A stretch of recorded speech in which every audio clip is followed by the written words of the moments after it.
Hello friends, this is Bhatia from Sukhmaniimmigration Services, Brampton, Canada. I'm a regulated and licensed Canadian immigration consultant. And today very excited because today I have a brand new program to share with you. This is a wonderful program. Before I go ahead and tell you the entire detail, a small request. If you are new to the channel and have not subscribed yet, please consider subscribing. We talk a lot about Canadian immigration news, update, tips and tricks on this channel. If you like the video, please share it with your family and friends so that they can also benefit. Please press the bell icon so this video comes to you immediately when we upload.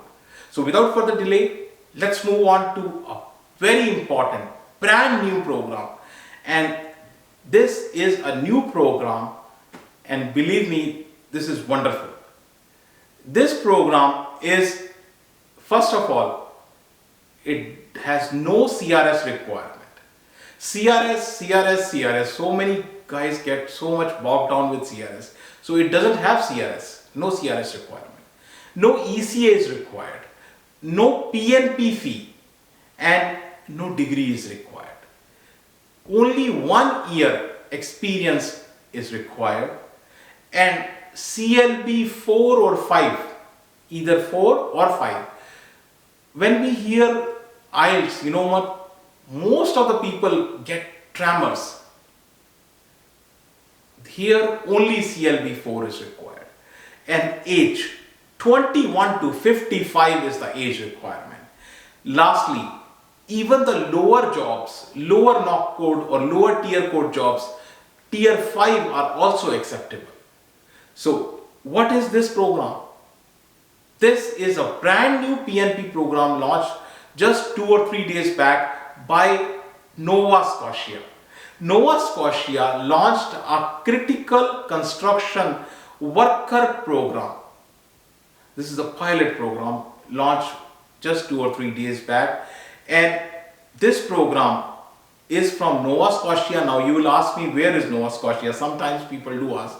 Nova Scotia is a part of the 4 Atlantic provinces. We have in Canada 4 provinces in Atlantic: Prince Edward Island, Nova Scotia, New Brunswick, Newfoundland, Labrador. These are the 4 provinces. Out of these 4 provinces, Nova Scotia is one of the provinces. I have a complete video also on Atlantic immigration. If you have not watched that, please do have a look on that. It's a very detailed video. It covers all the 4 provinces, but here this is a special program. So this is dedicated to the Nova Scotia itself. Nova Scotia, if I enlarge this, you will find something like this. It is connected to the New Brunswick also. So now moving on to the fact that this is a PNP program, and this PNP is called Nova Scotia Nominee Program, NSNP. This NSNP, Nova Scotia Nominee Program, as I said, it is a PNP program. But when people hear about PNP, they get confused. So I am just telling you in a very, very simple language. You can, any province which offers a PNP is basically 2 types, divided into 2 types. The first type is the one which is enhanced PNP. So enhanced PNP, and the other one is base PNP. The enhanced PNP is usually the one where you get 600 points. But for that, you need profile in Express Entry. You must have an Express Entry profile. It's a mandatory requirement. But in base PNP, there is no such requirement, but matrix of that province comes into picture. So here, as I said, this is base PNP, not enhanced PNP. So you do not need a CRS. You don't need an Express Entry profile. This is a base PNP starting with, and the advantage here is most of the base PNPs have their matrix. This one also doesn't have a scoring matrix. You just fill the application. That's all, as simple as that. So eligibility requirements. Let's look at the eligibility requirements. The eligibility requirements is 2 different types. One is employer eligibility. The second one is the candidate eligibility. So let me talk about first about the candidate eligibility. The candidate eligibility is you must have a qualifying job offer, education requirement, language requirement, work experience and settlement funds. I will go one by one into each of them. This is a candidate requirement. I will cover the employer requirements also. So candidate requirements, first one is job offer. This is the first and most important. So job offer must be permanent. There should not be any end date to it. The second thing is it has to be full time. In Canada, we consider full time as minimum 30 hours. Anything less than 30 hours is not considered full time, and it has to be non-seasonal. So non-seasonal means not something which are jobs in winter season, jobs in summer season. No, not like that. These are all a year round, and the job offer must be from a Nova Scotia employer. Job offer has to come from a Nova Scotia employer. And second more important thing is employer must be from Nova Scotia, and it has to be in construction field. So what are the construction knock codes? So the construction knock codes, first of all, are here is the long list of the construction knock codes. You can be a construction manager, a welder, electrician, carpenter, bricklayer. You can be here a mechanic, AC mechanic, crane operators, drywall installers, roofers, material handlers, laborers, construction helpers. So all these knock codes are eligible, and job offer, as I said, it is a first requirement. Now move on to the second one, which is the education. You do not need any degree. If you have not gone to college, you don't have any college or university degree or diploma, no problem, you can still apply. Even if you have just the high school, good enough. And if you by chance don't even have a high school, you can still apply provided you have a proof to show that you have completed industry training, specific industry training. So if that is the case, you can do that too.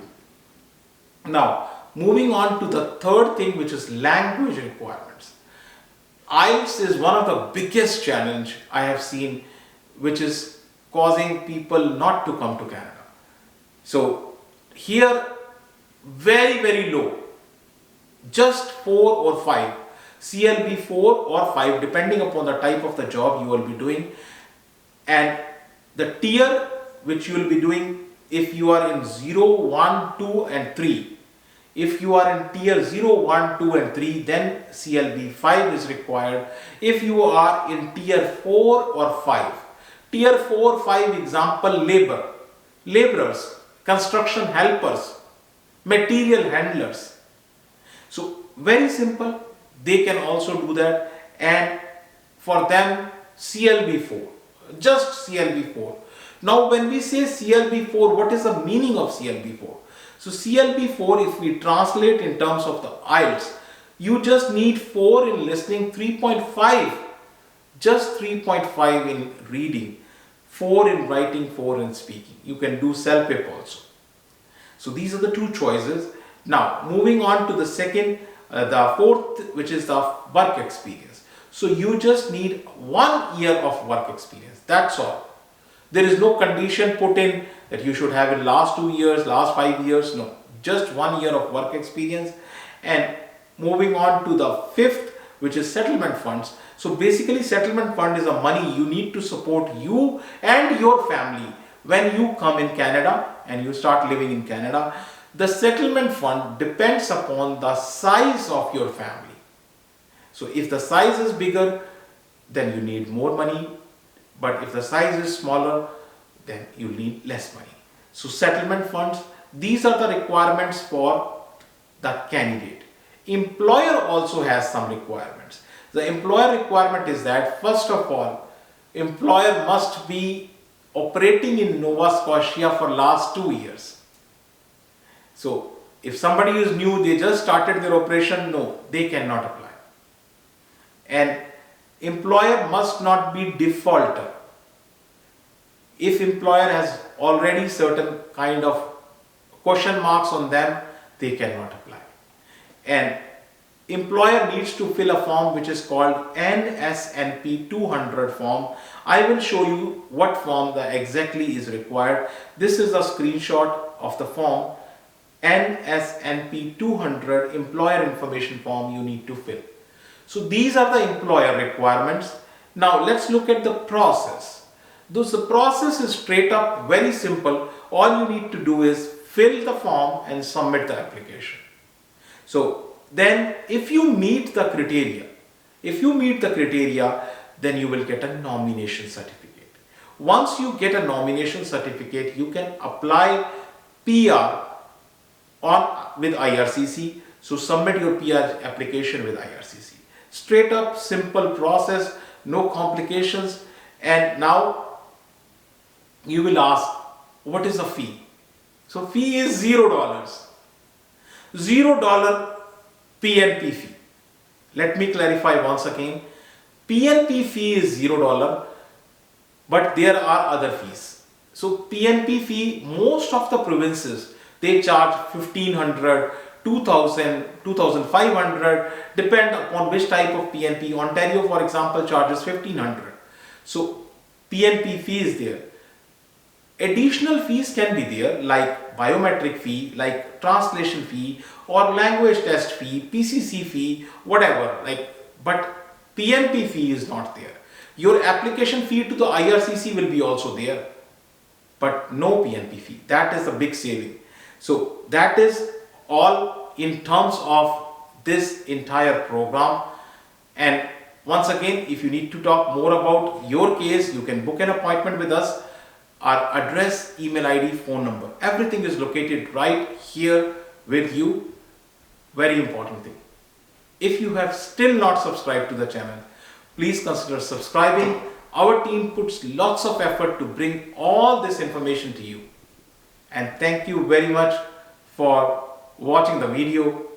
Thanks.